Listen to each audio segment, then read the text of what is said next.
Hey, you're back. Welcome to Season 2 of The People We Meet. My name is Ty Brunner, and I'll be your host. This is a show about ordinary people that have done extraordinary things. I'm glad you're here, and let's get on with it.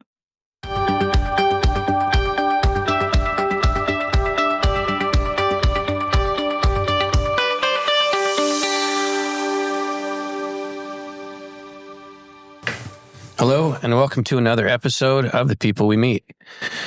Today, I'm here with a guest who I met when I implemented one of the changes in my life that I planned to make when I retired from my job. And that was to get my ass up at 5 o'clock in the morning and get to the gym and start working out at 6. And in doing so, I started building that habit. And I got to where I enjoyed it. And not only that, but I started recognizing the people that were in the gym and becoming friendly with them. And now there's almost, there's kind of a sense of camaraderie there where, you know, if I don't show up, people notice. And if they don't show up, I notice. And we're like, hey, man, where were you the other day? And today I get to sit down with one of those people that I started recognizing. I've known him actually for a long time, but he is also in the 5 a.m. club. My guest today is Rob Hoff. He's a sales manager for Comcast, and he is a beast in the gym. I see him in there working his ass out every morning, and there's no way I can keep up with him, so I figured I could at least sit down and have a conversation with him. Rob, welcome to the show. Thank you for having me. Appreciate it very much. Yeah, it's nice to have you. So I got a bunch of questions for you today, and a lot of them are based on the book called the 5 a.m. Club. I heard about that book and I decided that I wanted to implement some of those principles into my life. And I kind of wanted to ask you some of the questions that came from that book. And I know you haven't read it, and that's cool, but that doesn't mean you haven't addressed some of these same things. So I thought I'd see, you know, kind of where you were with some of these principles. Mm-hmm. So first of all, a little bit of background on you. Where were you born? Japan. So you were born in Japan. Where in Japan? Yokosuka, Japan, naval base. And you said your dad was My dad was a military fighter pilot. Oh, what did he fly? Just about everything. Really? And for a kid that grew up on a base and was around the military, I really didn't pay attention to the details. I think it was just part of my life, and, you know, never got into what planes were what so much. It was just there. Really? Yeah, it was a neat experience. So, I'm sorry, Air Force? Navy. Navy. Flew off aircraft carriers in Vietnam and Korea. Do you ever talk about that with you?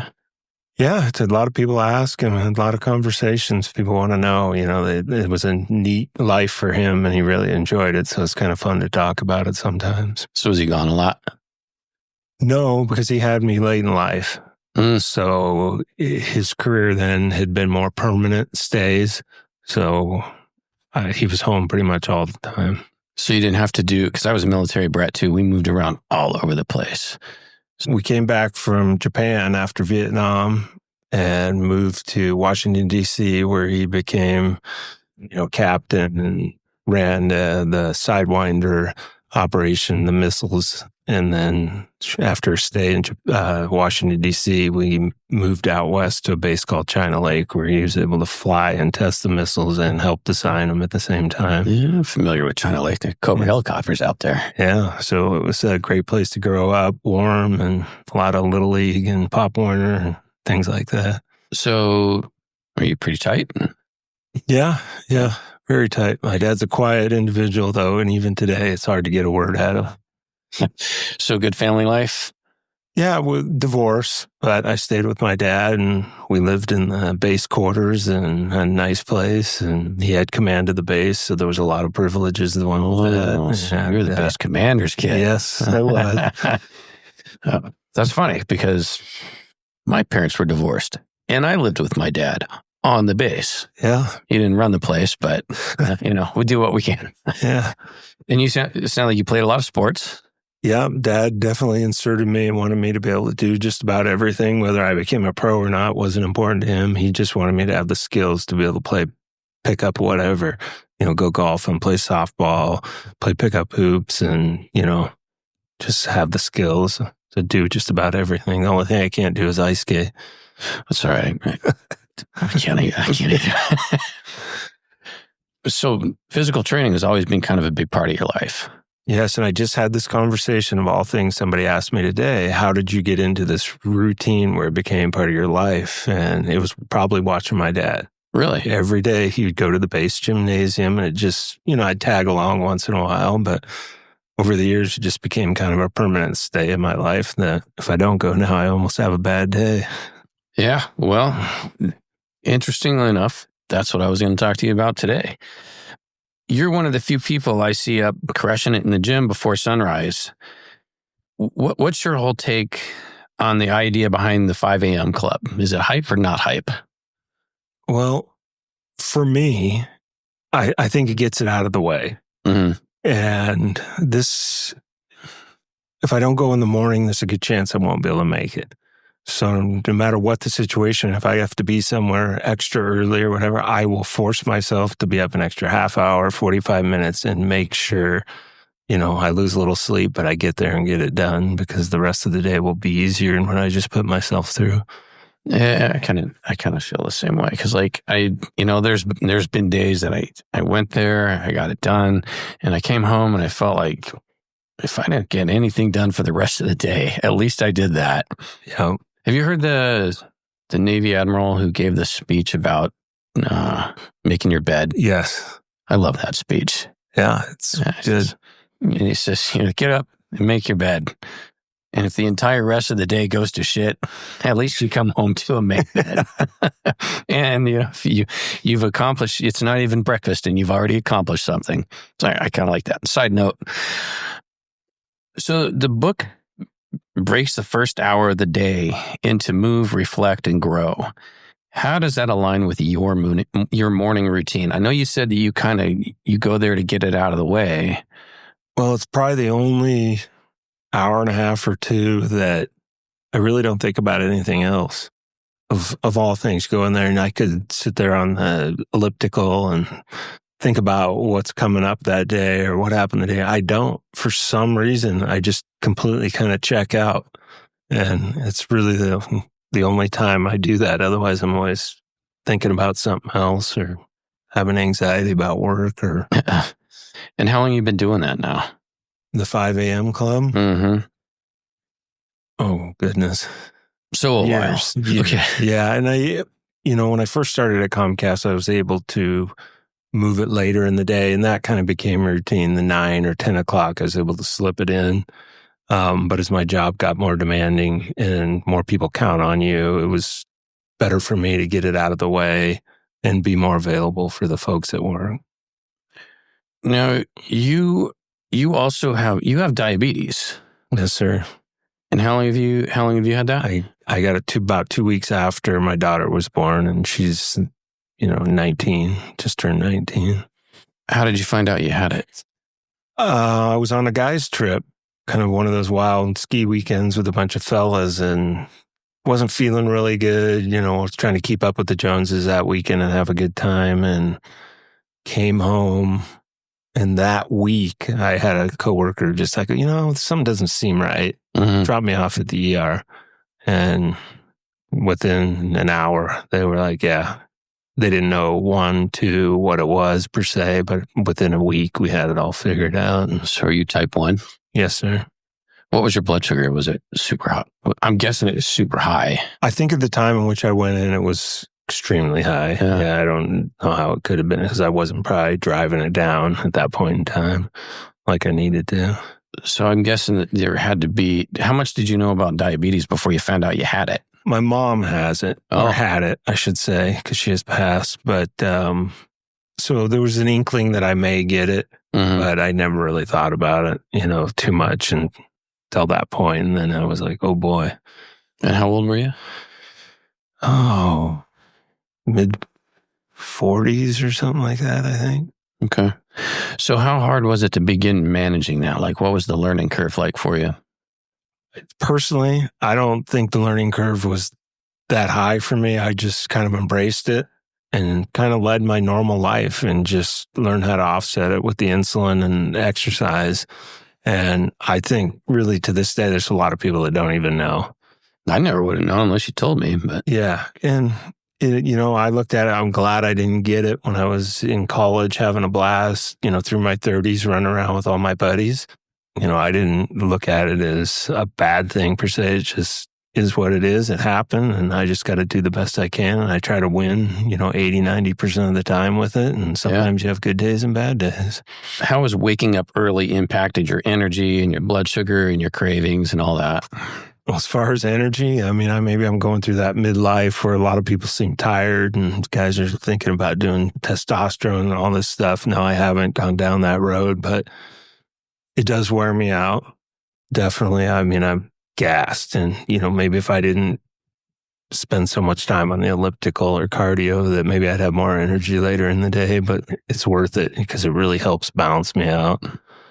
Mood wise, is everything, huh? Yeah. The book talks about building habits through 66 days of discomfort and discipline. What was the hardest habit that you've had to install, and how did you push through it? Obviously, getting up and going to the gym isn't one of them because you've been doing it for so long.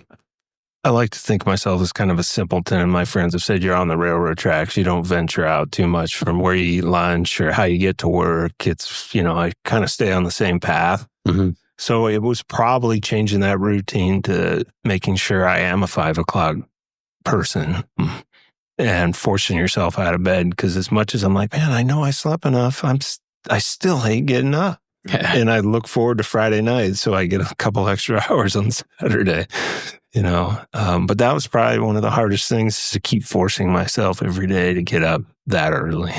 And you mentioned that because you just went on vacation for a little while, right? Mm-hmm. 10 days. Yeah. So then, did you find it difficult to get back into the groove? Yeah, so we go up to North Idaho, which if you've been up there, it's wonderful. It's like being at Hawaii. I think Ponderay area is wonderful. And luckily they have a little gym there in our community, and I'm able to continue my routine, but it's on a different schedule. Obviously, I'm getting there 7 or 8. But yeah, you come home, and this week I've been extremely tired, just trying to get back to normal. And then next week I'm going on another vacation, so it'll probably prolong my routine, but that's okay. I guess I won't. If I go in there and you're not there, I'll know why. Yeah. In the book, it talks about own your morning and elevate your life. Would you say that the discipline of early mornings has also helped you outside of the gym?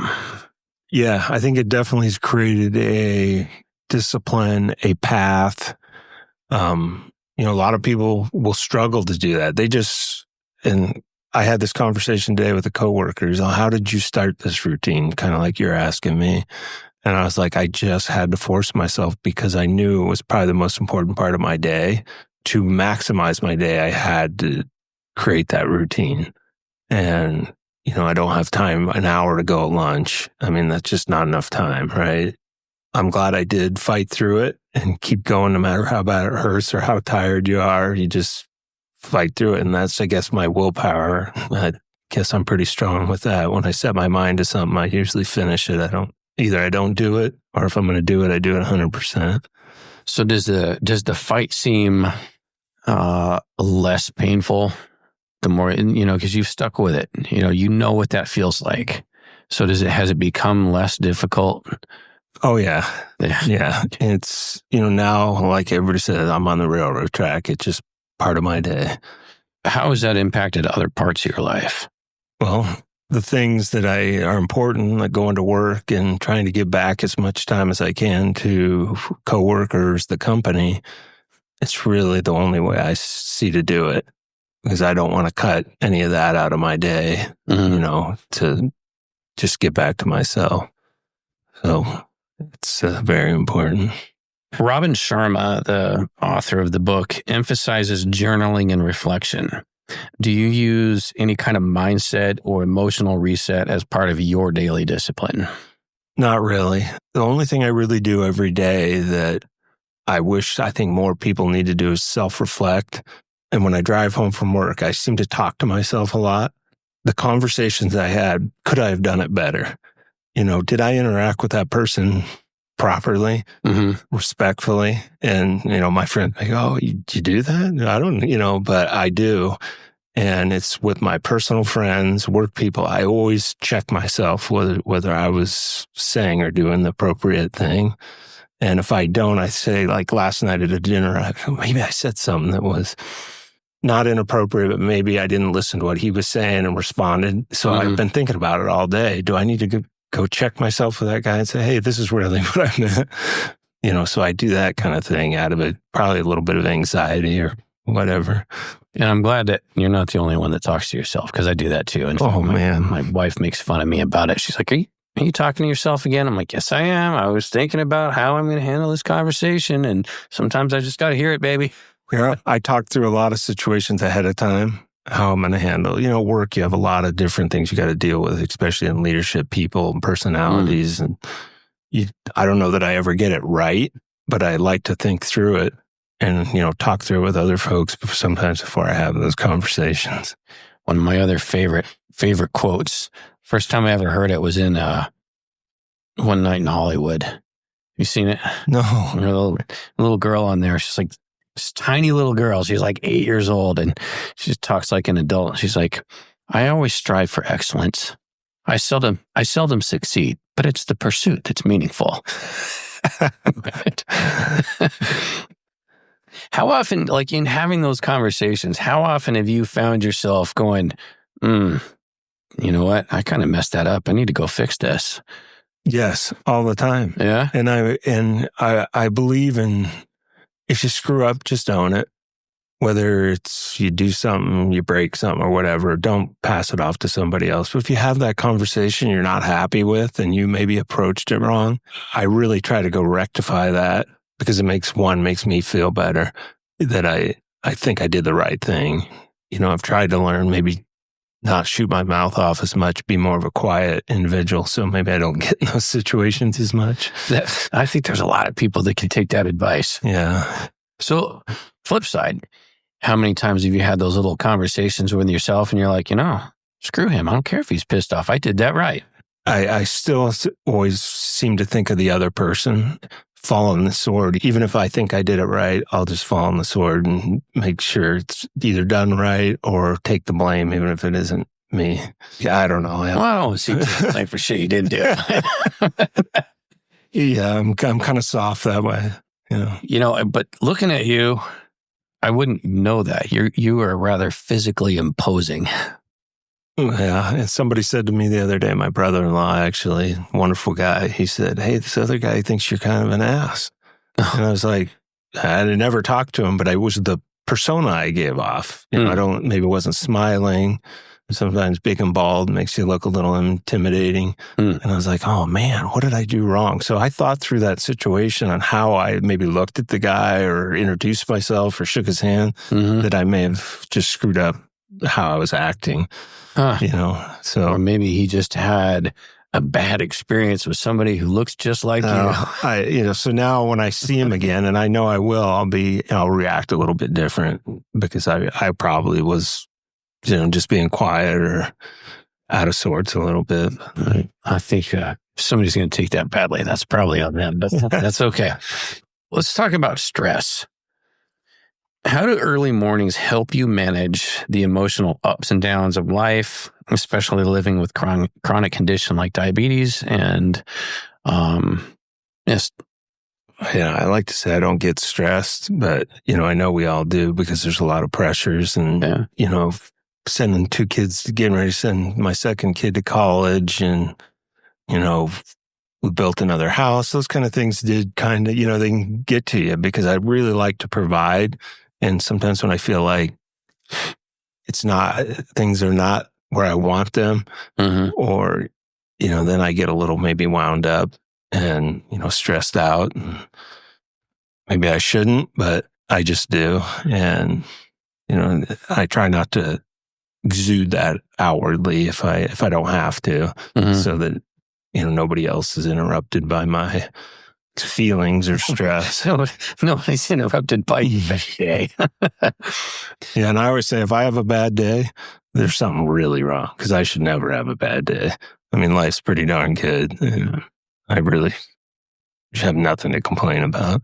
So I'm just going to go off script. Since you mentioned that, what what is your philosophy on that? I mean, what do you attribute that to? Why do you find yourself to be an optimist? I think really probably is watching my father. He was a big leader in the military, ran a whole base, did a lot of leadership roles through his tenure, and just watching the way he handled it. He was always so quiet and subdued about everything and thought through everything. And, I had my mom's personality where I was a little bit more throw it out there. But I think as I've gotten older, I've embraced his philosophy of just don't get too excited on your first cruise. Chill out. Because it's not worth getting that excited about and, ruffling feathers and creating drama. So you've mentioned leadership now 3 times, and that's one of my favorite topics, actually. So question about your dad. I mean, you saw how he ran the base. You saw how he interacted, probably to some degree anyway, how he interacted with his people, his subordinates, his peers. Did you find that how he interacted with his subordinates and his peers and ran the base differed from how he led the household? No. He never gave me curfews or, too much discipline. I think he just expected it. And I respected it. So I just tried to always fall in line. I didn't stay out late, maybe in college when he wasn't around, off on my own. But as a kid, I just kind of fell in line. And that was just whether he expected it or not, or I was just a good kid. I don't know. But I was never big for getting in trouble, doing the things you shouldn't be doing. I always had that sense of moral compass as to what's right and wrong. And I'm sure that aspect comes directly from him, and, he was one of those leaders that everybody seemed to respect him no matter what. I would hope that people, when I'm gone or whatever, that people go, you know what? I didn't always like his philosophy or how he led me, but I could respect him. I don't think I liked the way he looked at me. Yeah. You had to have done something wrong. You must have gotten in trouble at some point. What happened when you got in trouble? What'd you do? Well, as a kid, I don't really recall, being grown up through high school, getting in any really sort of trouble. I mean, really never. My troubles began when I went to college. I wasn't in a cocoon at home. In high school. I didn't. I didn't party. I didn't do any of that. And that kind of hit when I went to college. And I went to Chico State, which, if you know the history there, is pretty wild. But luckily, I ran into a great core group of friends, and we kind of governed each other. And so really, we stayed out of trouble as friends. We always watched each other's back, made sure, hey, if one guy's a little messed up, we kind of keep an eye on him and take care of him. And at that point, they were probably keeping an eye on me more than anybody. I like to have a little fun and tear it up. But, there was an incident where a good buddy of mine, we rolled the car and, sheriff shows up, we're out of town, and spent the night in the little one-horse town jail. And, down the road, we ended up getting out of it, and push came to shove, it was fine. But I remember telling my dad, because I'd never really been in that sort of trouble before. He doesn't react blows up. He's just like, okay, how are we going to deal with this? And he knows knew that I would figure it out, and I wouldn't want to do that again, I suppose, because he just let it be. And, realistically, that was my warning shot to say, hey, all right, maybe we got to slow things down a little bit and change my path. You still friends with those guys? The 2 of them live on my street.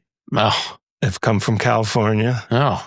Yeah, so the story's a great story from, I went to Chico, moved to Sacramento with all these guys, still core group, we all stayed close.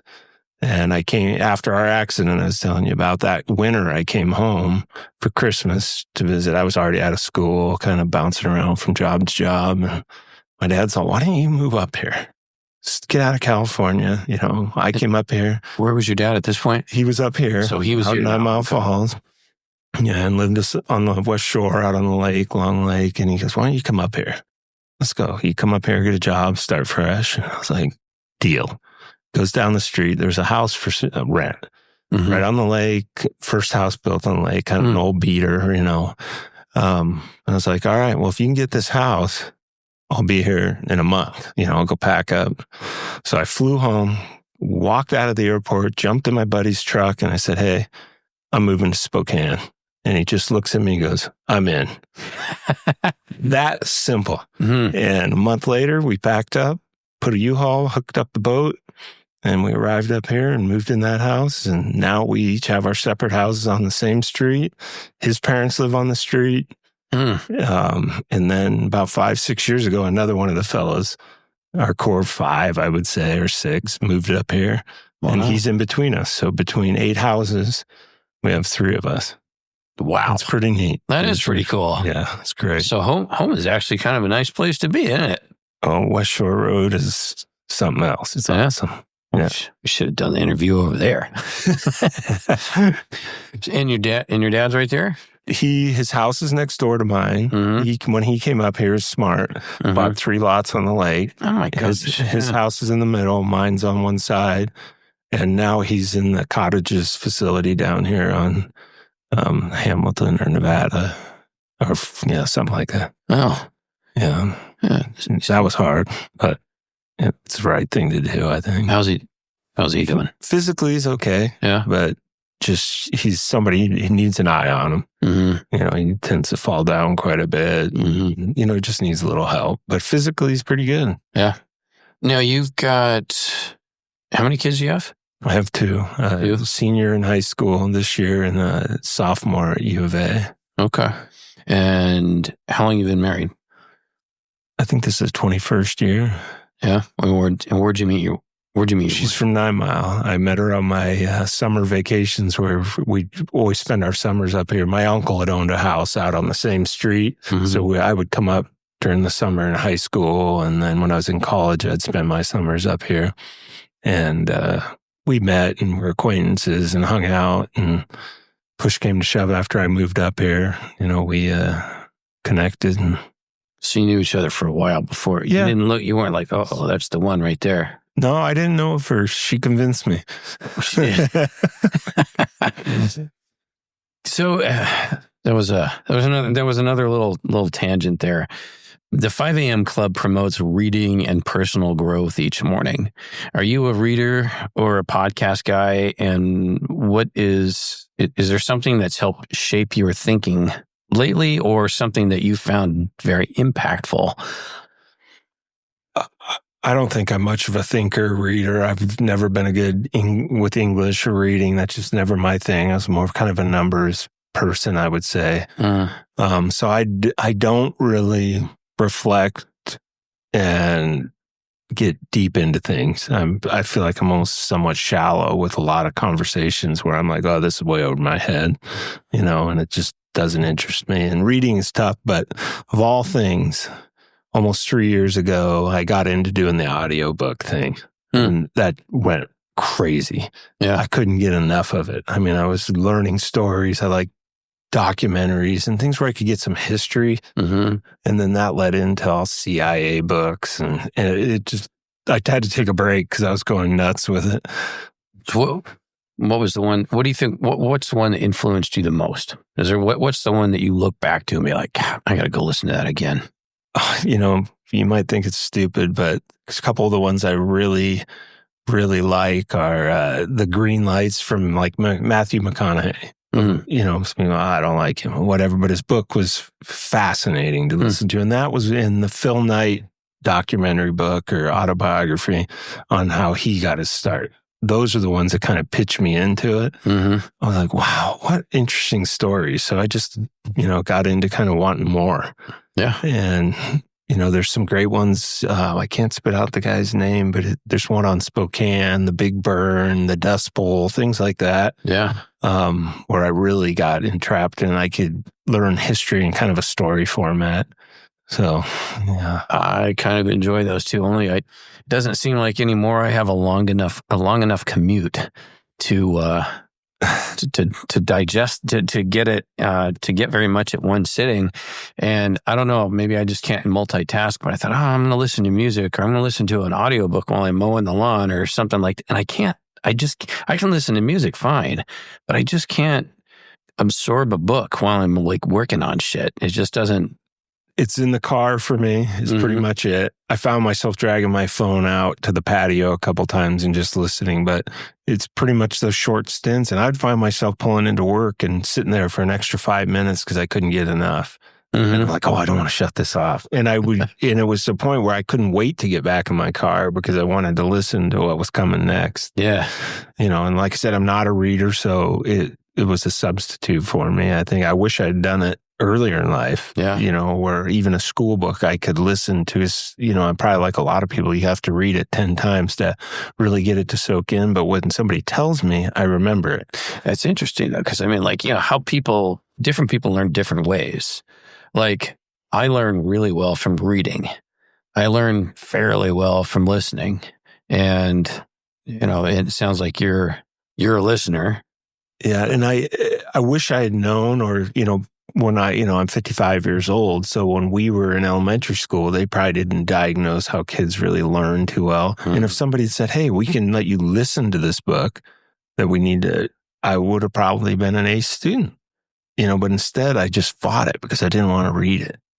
And I just try to wing myself through it. And in reality, I could probably go back to school now and be a great student. Yeah. Well, I loved reading, but I didn't like reading my school books. I thought they were terrible. So how, knowing what you know now, based on, how you learn and, like what you just mentioned with, school kids, how has that impacted how you deal with your kids in school? And like for instance, I'm sorry, what grades did you say? Senior now and sophomore in college. Okay, so growing up, when you saw them struggle, how did you deal with that? You're like, it was probably more like my dad, where his hands off. I just didn't really dig on them too much, or getting, I think I got lucky. They're both pretty sharp, and I had no issues with school, which is a blessing because my study habits, my ability to teach them anything that they're learning, unless it was a history or something, I could navigate through it. But to do a math problem today and help my son, not a chance. Where my dad could do all my homework and show me how to do everything. It was his breeze. I mean, he went to MIT, he had all the brains, and it skipped a generation. He went to MIT? Yeah, Naval Academy, then MIT. Wow. What did he get his degrees in? I don't know what the Naval Academy was, but MIT, his master's was in aeronautical engineering or something like that. Yeah, he had the genius brain, and I don't know how it skips a generation, that's for sure. My mom very intelligent too, Cal Berkeley, and for some reason it just got by me, and now my kids they love this, no issues with studying. They get through it pretty good. So your dad was in the military, you grew up on the base, he got his degree, master's degree in aeronautical engineering. Guess what my dad's degree was in? Aeronautical engineering. But what's interesting though, his approach with me was very different. So your dad is obviously a very good leader, probably had a good deal of charisma, worked well with people. He worked well with you too, right? He was a great dad. Yeah. Same degrees, completely different experience. Because my dad just screamed and hollered at me if my grades weren't good enough. I struggled in math, and I remember being up till midnight with him screaming in my face because I didn't understand fractions. But anyway, side note. Going back to the book, how do you protect your time and focus from the distractions that Sharma talks about in the book, and especially like tech and social media? I'm not too techie.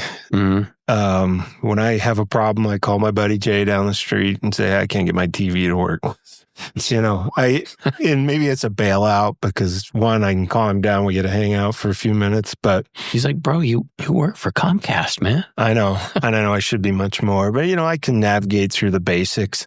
But when it comes to little things with your computers and some technological stuff, I turn to my son and I was hey, can you figure this out? Because one, I don't have the patience, or I just don't know what I'm doing. But my buddy's into IT, so I got to bail out down the street if I really need to get some. It's nice to get the phone a friend right down the street. So the book ends with the idea of building a legacy. And do you ever think about that in terms of your health and your discipline and the example that you're setting? And I'll tell you, the obvious example that you're setting is for your kids, but you kind of set an example for me because, you started being one of the people that I saw all the time too, and I'm like, well, he's in there. I'm going to get in there too.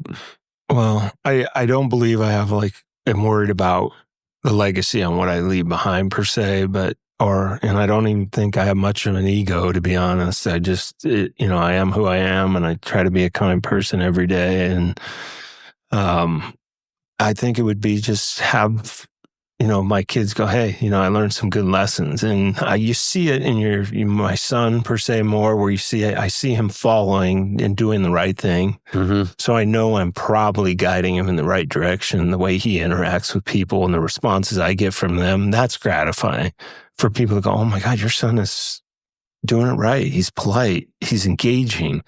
He knows how to interact and he does it. And so, I don't know. I don't really get too deep with thinking about how I'm going to be thought of, or, maybe I do. I don't think I do, but, I just try to be a good person and try to do, I was a Boy Scout, so I believe in try to do something nice for everybody. Yeah. Every day, whether it's hold the door, pick up a piece of trash. Wife doesn't always like me walking down the street picking up a piece of trash, but it is what it is. My dad did that, so it's something I just do. So you kind of, in a lot of ways, you've followed in your dad's footsteps as far as setting examples. And my wife would say you're a lot more like him than you think.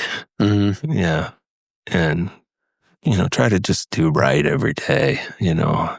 And I don't think enough people do that. And when we talk self-reflect, and make sure if you don't get it right, fix it. Own it.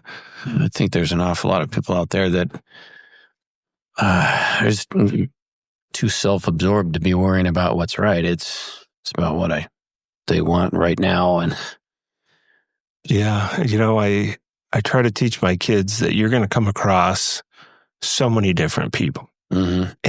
And just because somebody isn't connecting with the group you like to be with, be the one that pulls them in. Because what happens later is you don't realize how that person impacts that group. And people go, how did we end up becoming friends with that guy? Yeah, maybe they were a little different. They weren't, our mainstream of activities. They didn't always do what we did, but they added so much to our group, our friendships, that people didn't realize at the time. But now you look back and you go, oh my God, who let that guy on the ski team in college? Where did he come from? Yeah. And then think about the impact to that guy's life too. I mean, he's never going to forget the person that, reached out in friendship, and he ended up being friends with all these other people. Yeah. Because, that's huge. I've told my daughter the same thing. Cause right now, cause she's 14, she's going into high school, and everything's about the group. The group, it's almost like it's illegal to be friends with somebody that's outside of the group. And I told her, I was like, at some point, that shit is not going to matter. But what will matter is, the influence that or the impact that you might have had on somebody's life if you were kind to them, even though they weren't in your group. Oh, I've said that many times. Watch how you interact with certain people, because they will remember. They might not be in your friend group. They might not be a personal type friend, but they'll remember that interaction and go, oh my gosh, Brady was so kind to me, or, Avery was so kind to me. And they didn't have to be, mm-hmm. but just the way they were. Mm-hmm. And, that can give you a leg up somewhere in life. Mm-hmm. When that person remembers, hey, the person was actually really solid and didn't alienate me. Yeah. And I'm sure my buddies brought other people to our friend group and people we've associated with where I'm like, wow, I didn't see it coming. It's because they didn't fit my mold. But, I've learned you don't need to all be alike. Be different. Pull in people that think different and have different hobbies. Yeah.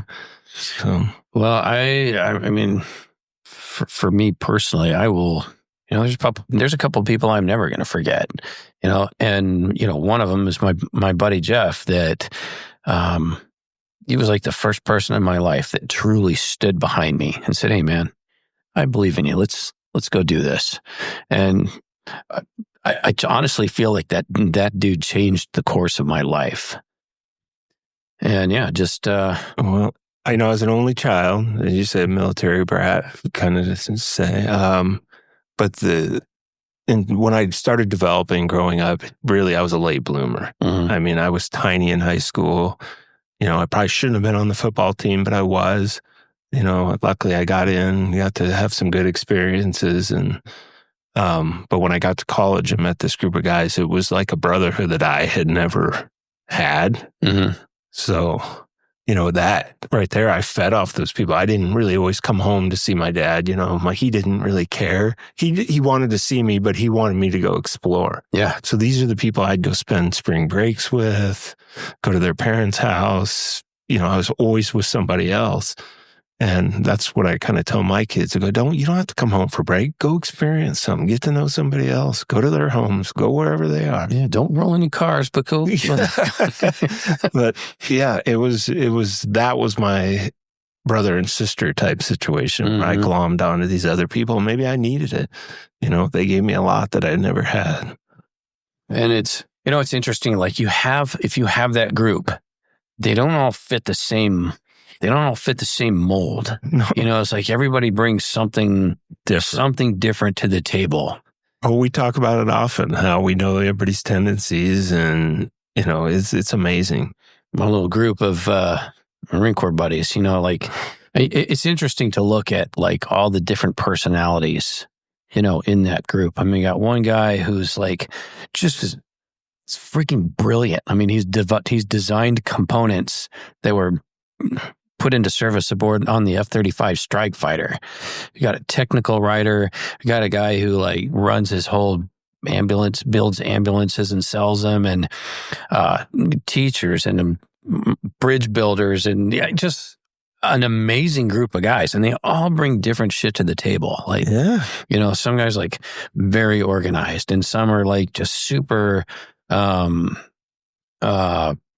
charismatic, and like they're the ones that like breathe life into the group when we're all sitting around. And anyway, go on and on about it. It's interesting because like I find that I'm the one that I'm probably the quietest and dumbest one in the whole group, and I'm the one that's sitting there listening. I probably am too. When I think about how intelligent my friends are, they are extremely smart guys, and I'm probably the odd man out when it comes to the intelligence part, as far as the book study smart. But I like to think maybe I bring other attributes that they've needed. I'm sure you do. Yeah. And they say like you're very largely comprised of the people that you hang out with. Oh boy.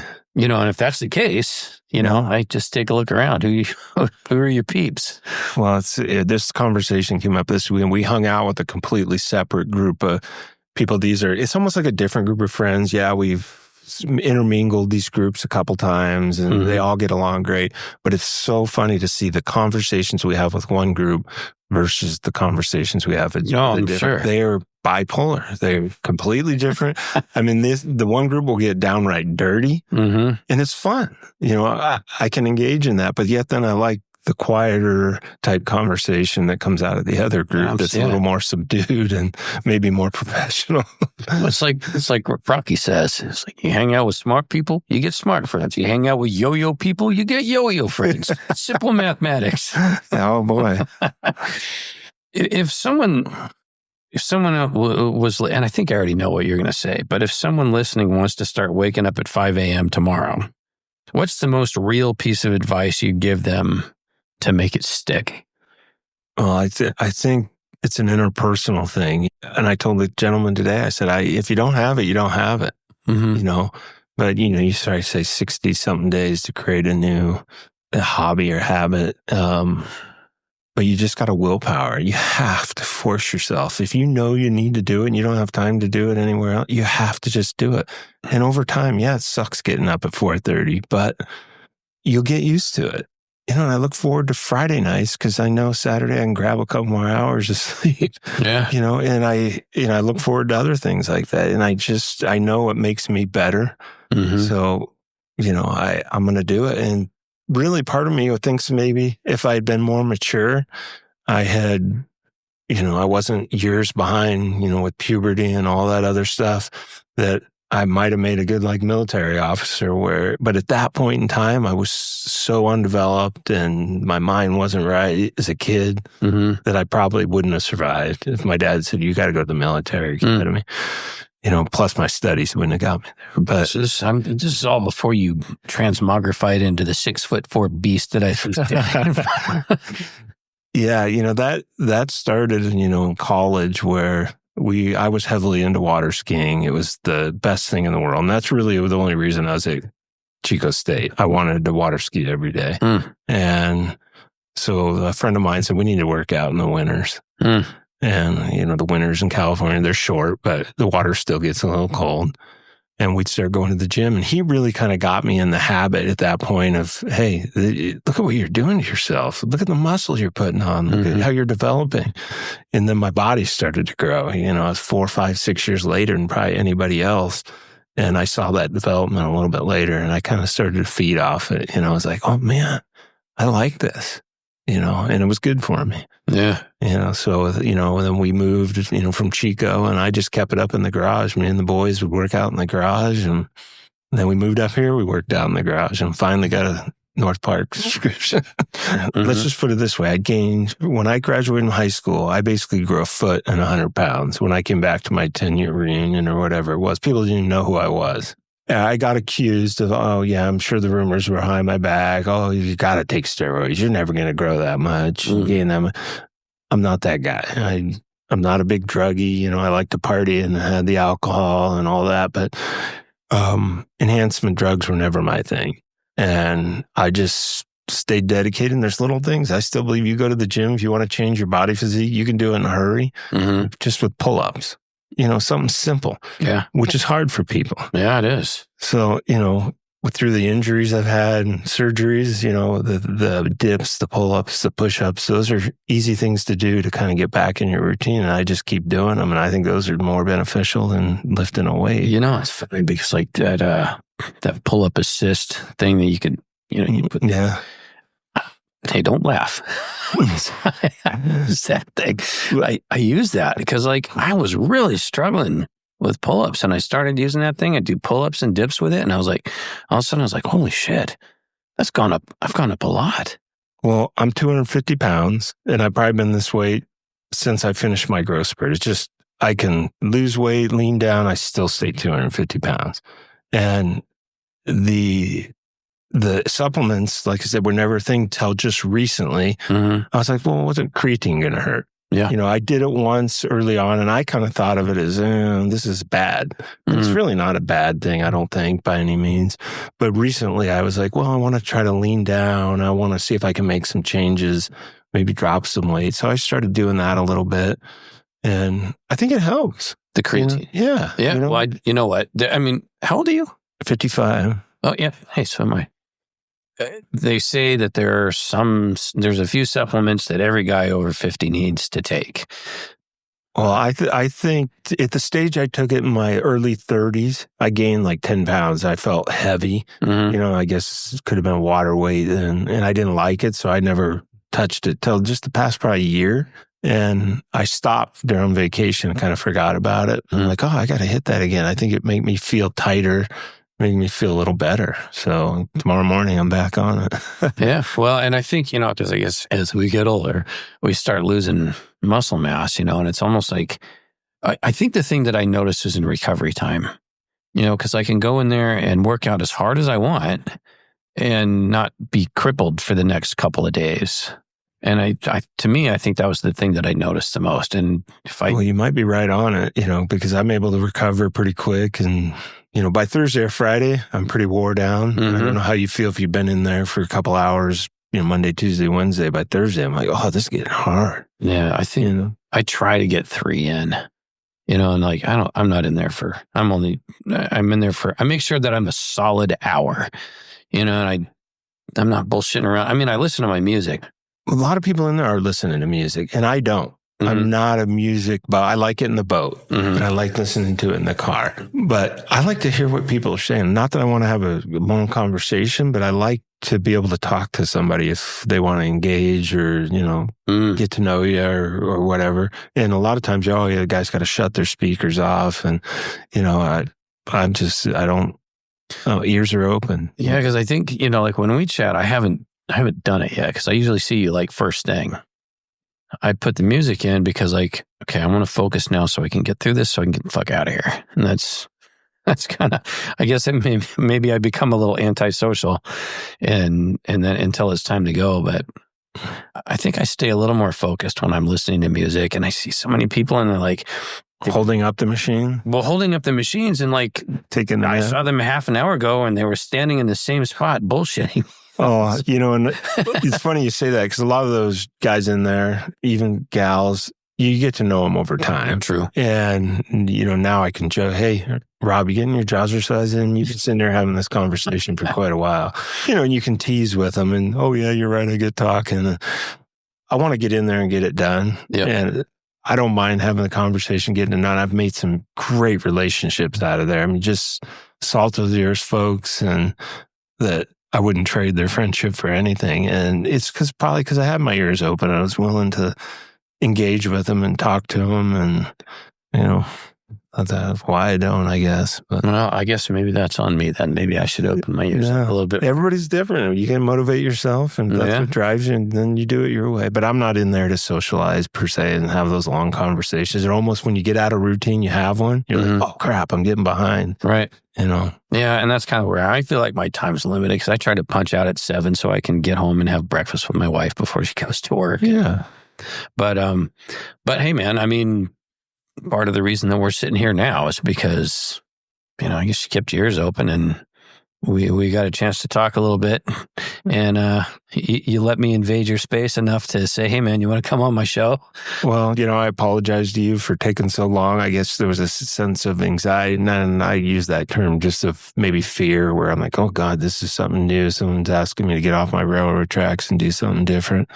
But, we could talk about a million things and struggles we've all gone through. I got much more, but well, hey, man, you came over here and you faced it, and you did a great job. Yeah, it was a very good interview. Thank you. I don't have anything else for you. Is there anything else? You got anything for me? No, but maybe we'll start another conversation and we can go down another path of things I've learned and engaged in over the years that could probably help some other people. Absolutely. Well, hey, man, thanks for getting off your railroad tracks and coming over here and chatting with me. I appreciate it. Thank you very much. It's been a pleasure. Well, that'll about do it for this episode of The People We Meet. I'd like to take a few seconds for some shout outs. First, to my main man, J-Mac at Studio 42 Recordings for his audio prowess. Second, to my family for putting up with my recording shit scattered all over the dining room table and for stopping to talk to random strangers wherever we go. And last, to my listeners. This isn't a big show, so it means a lot to me when somebody rolls up to me and says, hey, man, when are you going to have out some more shows? So if you know someone who has a story that just has to be told, drop me a line at thepeoplewemeetpodcast.com. I'd love to hear from you. Thanks again for listening, and I'll catch you next time.